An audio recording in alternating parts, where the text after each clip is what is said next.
श्री देवी भागवत दुर्गा पुराण में 7वें स्कंद में और सचित्र मोटा टाइप केवल हिंदी और गीता प्रेस गोरखपुर से प्रकाशित के पृष्ठ 562 और 63 पर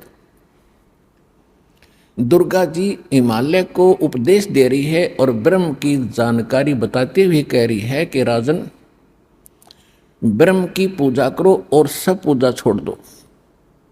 उसका ओम नाम है, इसके जाप से तुम उसको पा जाओगे और वो ब्रह्मलोक में ऊपर आकाश में दिव्य आकाश रूपी ब्रह्मलोक में रहता है।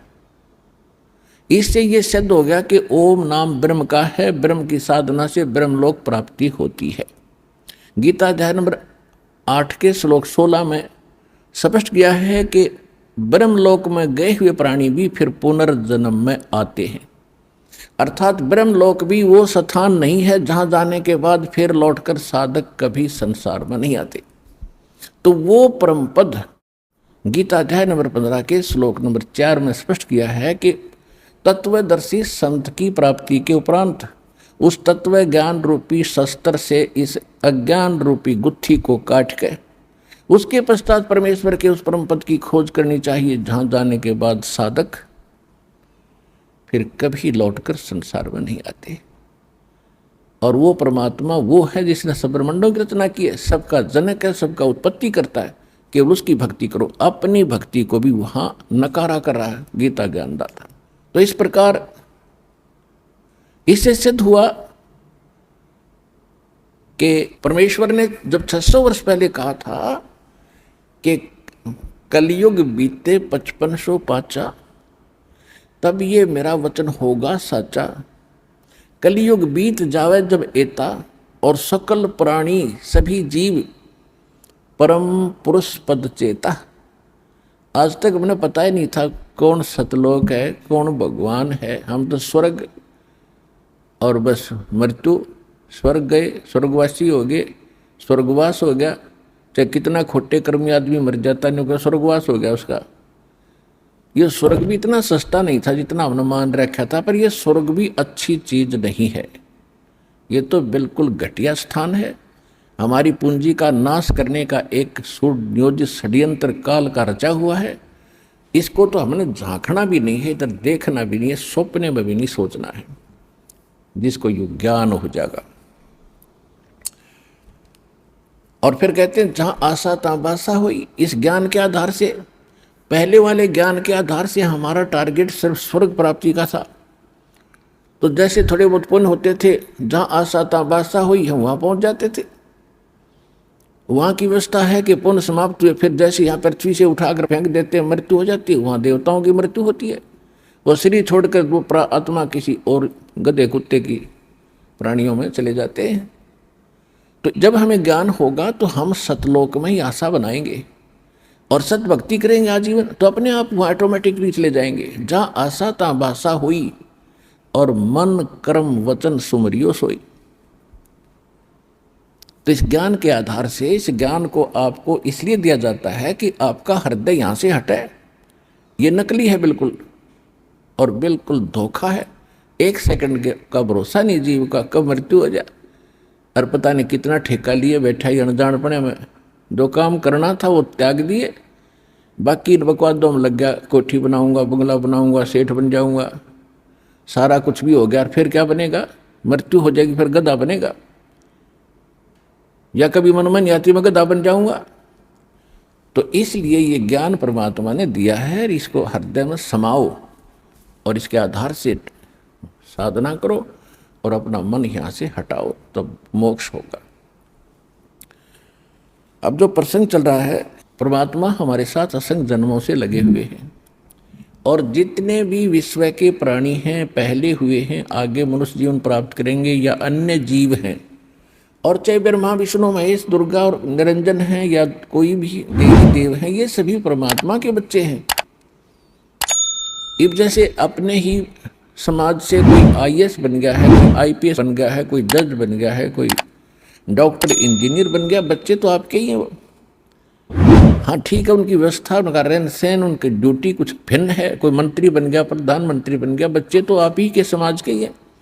इसी प्रकार वो परमात्मा के सभी बच्चे हैं, चाहे ब्रह्मा विष्णु महेश के पद प्राप्त है, लेकिन वो सभी मूल उद्देश्य को भूले हुए हैं। और मूल उद्देश्य को याद दिलाने के लिए स्वयं परमात्मा ही आते हैं, क्योंकि उसके अतिरिक्त इस भक्ति का और सृष्टि का किसी को ज्ञान नहीं। बाकी सब अटकलबाजी लगा कर भ्रमित हो रहे हैं और कर रहे हैं। तो उस शंका को और समस्या का समाधान करने के लिए या तो स्वयं परमात्मा आते हैं, वो 600 वर्ष पहले आए थे, और फिर उन्होंने ये भी कहा था कि 12वां पंथ जो गरीबदास जी का होगा उसमें मैं खुद आऊँगा, स्वयं आऊँगा। और सभी जितने भी काल ने विभाजित कर दिए समाज को, भिन्न भिन्न पंथ बना के, भिन्न भिन्न समाज बना के, धर्म बना के, ऐसा ज्ञान दूंगा कि इस ज्ञान के आधार से ये अपने आप महसूस करेंगे कि हम भिन्न भिन्न नहीं हैं। तो उस समय ऐसे ज्ञान को समझकर वो स्वतः ही बगैर डटे, बगैर रोके, किसी की रुकावट नहीं मानेंगे, और मेरे द्वारा चलाए गए उस यथार्थ कबीर पंथ में वो आकर दीक्षित होंगे और पूरे विश्व का कल्याण होगा, जो इस मंत्रों को ले लेंगे।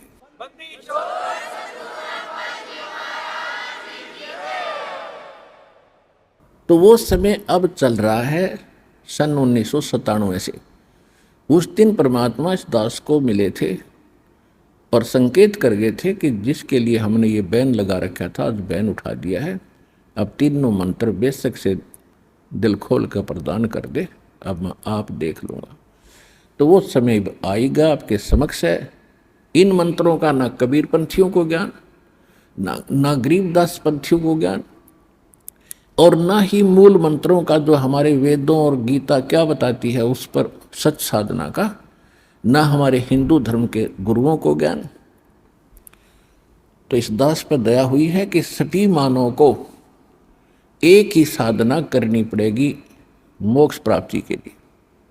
ठीक है, अन्य जितनी भी धार्मिक बुक्स हैं वो हैं परमात्मा से संबंधित, लेकिन उनमें वो संपूर्ण यानी कंप्लीट स्पिरिचुअल नॉलेज और कंप्लीट मेथड ऑफ वर्शिप नहीं है। तो जब तक कंप्लीट नहीं मिलेगा तो अधूरा ही होता है। जैसे आप कहीं टेलीफोन मिलाते हो और एक नंबर कम हो जा, पता नहीं कहाँ मिलेगा, तो इनकम्प्लीट है वो। तो इसी प्रकार इनकम्प्लीट तो इनकम्प्लीट ही होता है, वो यूजलेस होता है। तो complete spiritual knowledge, complete method of worship यानी संपूर्ण दातम ज्ञान, संपूर्ण दातम भक्ति परमात्मा की, वो सूक्ष्म वेद में थी और लिखी हुई थी, लेकिन ये समझ नहीं सके। तो अब इस दास को वो दृष्टि दी है भगवान ने कि उन मंत्रों को आज आपके पास रूबरू कर दिया, और उसके प्रतिफल आज देख रहे हो कितना लाभ हो रहा है, कितनी भक्तों के दुख दूर हो रहे हैं, और मोक्ष भी गारंटीड होगा क्योंकि भगवान का दिया ज्ञान है।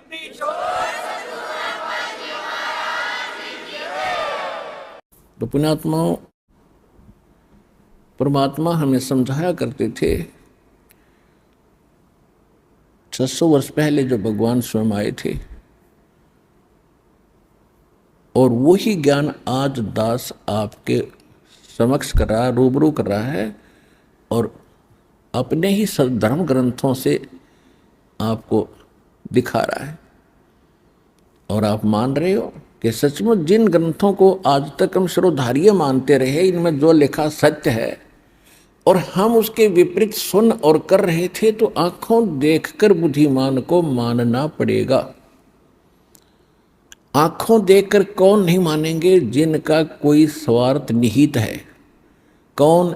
जो किसी गुरु पद पर प्राप्त हैं, या कोई महंत बने हैं, या कोई उन बुकों को, उनके अनुभव की पुस्तक जो गलत ज्ञान से युक्त हैं, उनको बेच कर रोजी रोटी चला रहे हैं। और विशेषकर इन्हीं लोगों का होल्ड भक्तों के ऊपर रहा है। भोले भाले श्रद्धालु तो अपने गुरु और उनसे संबंधित मुख्य व्यक्तियों की सारी बातों को सत्य मानते रहे, और जिस कारण से वो जो कुछ कह देते थे तो किसी की फिर सुनते ही नहीं श्रद्धालु।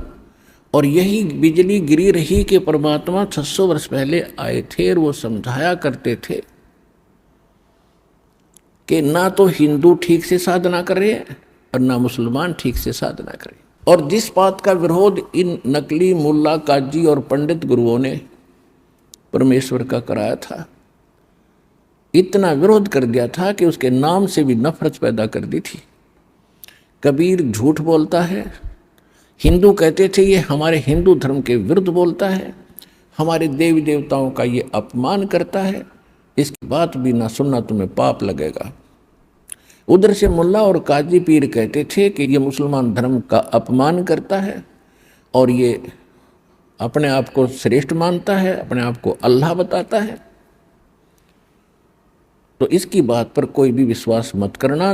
और साथ भी उनके साथ यातनाएं भी बहुत दी गई थी भगवान को, लेकिन वो तो परमात्मा है, उनको यातनाओं का कोई फर्क नहीं पड़ता।